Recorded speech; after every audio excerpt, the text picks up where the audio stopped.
This is Talk Business and Politics with Roby Brock. Welcome to today's Talk Business and Politics Daily. We're here to talk cybersecurity today. I have Mainstream Technology CEO John Burgess with us and Meredith Causey from the Quattlebaum law firm. Thank you both for being here. Of course. All right. And we're going to make this exciting for people, John Yes. and Meredith. We're going to make this exciting because this is a huge business topic. I mean, it is, as technology has become more and more advanced, it has become more and more imperative that people understand things that are going on in terms of digital risk. Begin with telling me right now, both of you, give me your assessment on this. How prevalent are the risks today? Is it growing in risk, or are we seeing, because there's more tools out there to fight it, that it is lessening? No, the risk is increasing literally every day.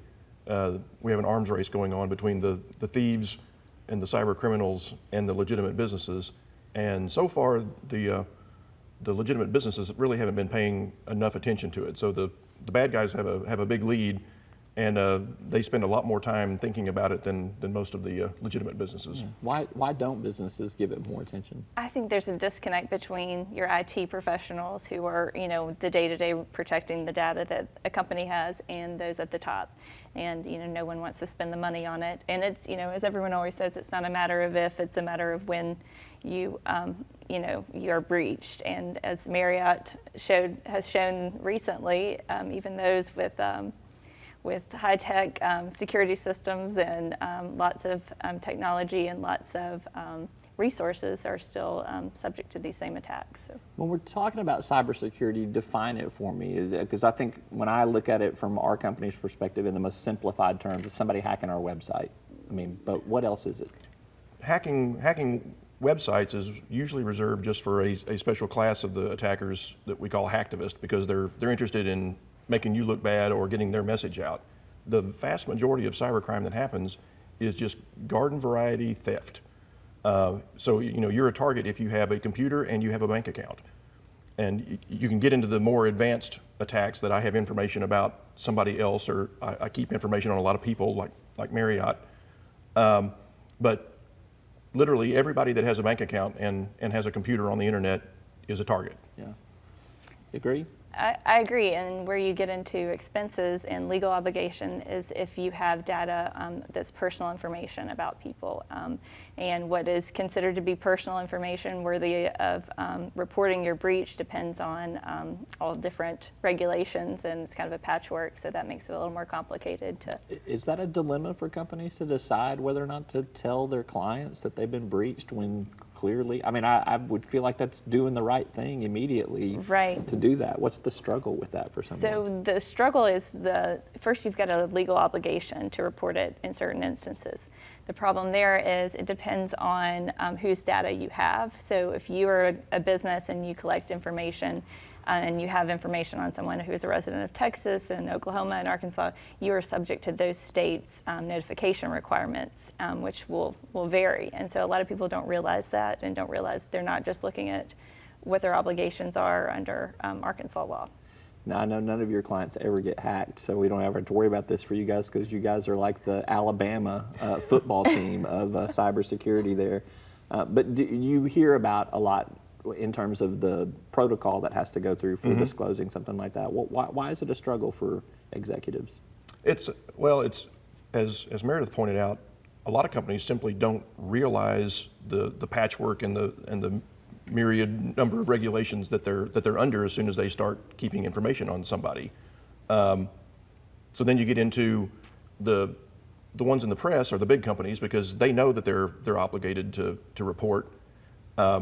So the smaller companies, sometimes they're not aware, and sometimes it's a matter of resources. They just can't, they don't, since they haven't paid attention to it on the front end. When it happens, they're in hair on fire mode, and they really don't know what to do or what the right steps are. Yeah. And part of that is communication, making sure that you have informed people who are in IT. The last thing somebody in IT wants to do is go let their boss know, I've just figured out our system has been breached. Your reaction would be to, take care of it and cover it up and hope nobody noticed. But if those at the top don't know, then, that this is kind of how the lost in translation scenario happens, where people aren't notified as they're.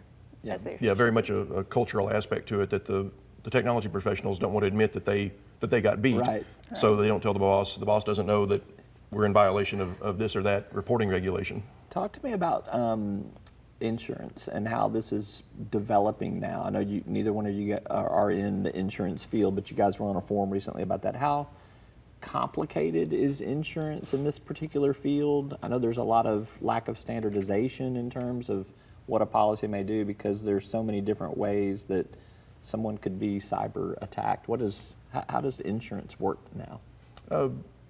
Kind of the general cyber insurance policies, they cover expenses incurred with what Meredith was speaking to as to your responsibilities for notifying the people whose data you lost. They will cover other expenses like helping you hire an expert to come in and do what we call the forensics on the situation to figure out, okay, who attacked me, how did they attack me, what all did they get access to or could they have gotten access to while they were inside our network.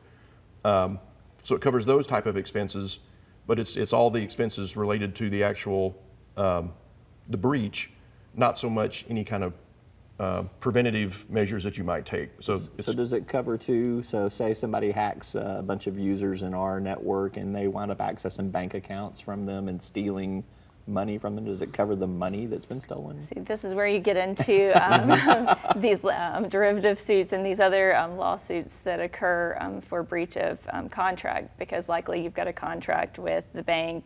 If you collect and use a debit card for processing payments, that then they will turn around and try to point the finger at you. You know, the bank always wants to cover their customer, but then they want to turn around and sometimes recover the money from the person responsible for the breach. And so when when these insurance policies are being developed, there's a risk profile that you got to take a look at in terms of determining yes, how it's going to be structured. And you know, cyber liability insurance is kind of still a new thing. Still very new. You know, the wild west. The policies are very different, and what they cover are very different. How much they cover.